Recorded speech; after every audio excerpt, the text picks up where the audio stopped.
Good afternoon and welcome to Carnival Mid News on Carnival Radio. I am Timidayo Adibi.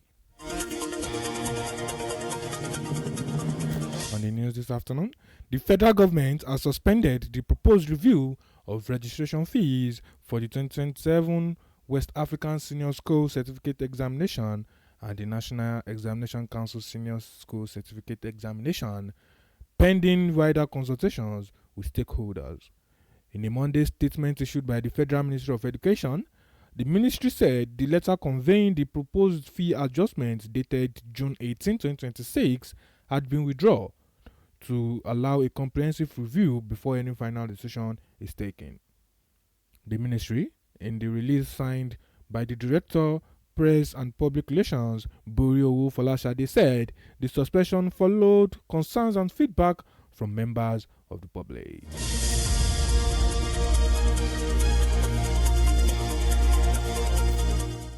Gunmen kidnapped 60-year-old headmaster in Oyo State. Gunmen have allegedly kidnapped the 60-year-old headmaster of Nomadic Basic School, Igbojaye Budo Are, in Itesiwaju local government area of Oyo State. Kolawole Matthew Owode, popularly known as Onoye, and demanded a ransom of 30 million for his release. Investigations by our correspondents revealed that the incident occurred on Saturday evening, July 11, 2026. The victim's son, Abiola Owade, said, "The incident happened when my father was returning from his farm at Budoare within his local government area. Shortly after the abduction, the kidnappers contacted the family using the victim's mobile phone and demanded a ransom of 30 million for his release."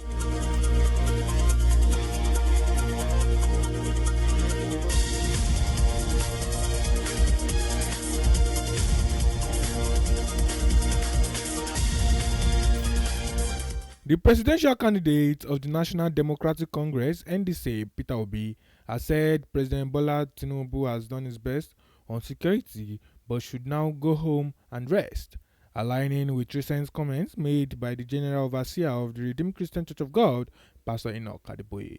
Obi made the remarks during an interview with Shield Jide, which was published on YouTube on Thursday, while responding to a question about why Nigerians should support his presidential ambition instead of another opposition candidate.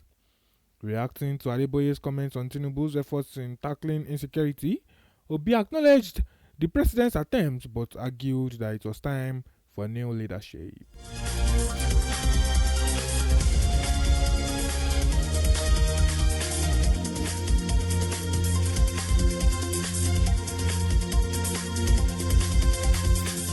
And in Kwara State, the Kwara State Police Command has arrested two suspects for allegedly assisting kidnappers involved in the abduction of three people in Ifelodun local government area of the state.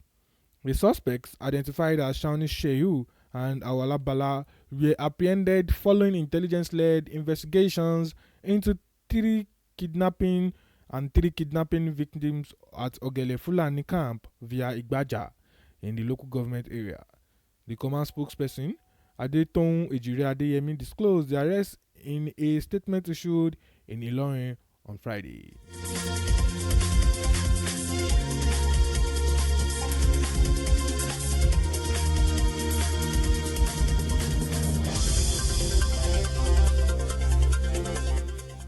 The Zamfara State Police Command says it has repelled coordinated bandit attacks across Gombe, Talata Mafara, and Gusa local government areas, rescuing an abducted staff member of the Independent National Electoral Commission and other captives while recovering hundreds of Rosewood Castle.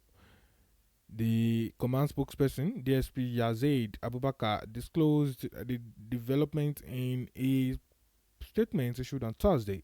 According to the statement, the attacks began on Tuesday when about 50 motorcycles carrying armed bandits reportedly invaded villages around Rowan Bor district in Talata Mafara local government area, making away with hundreds of cattle.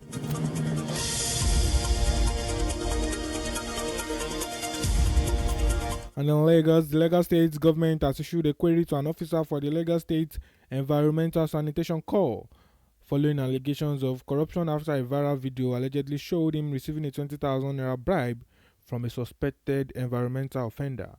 The Commissioner for Environment and Water Resources, Tokunbo Wahab, disclosed the developments in a post on X on Friday, describing the officer's alleged conduct as unacceptable and inconsistent with the ethics and core values of the agency. According to Wahab, the official officer has been formally queried, while a personal management board will be constituted to investigate the matter in accordance with the Lagos State Civil Service Rules and Regulations.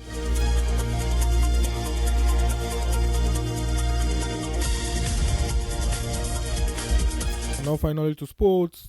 Africa may get slots as FIFA considers 64-team World Cup.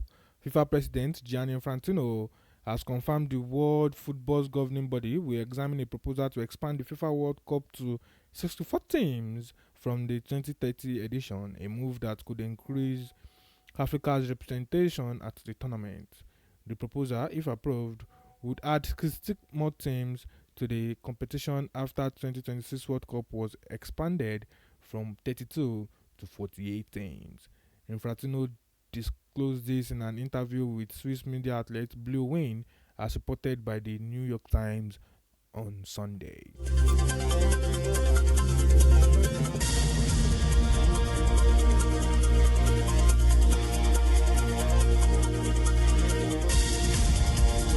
That wraps up Carnival Mid news. I remain Tim Dial at the B. To have a wonderful day. Thank you.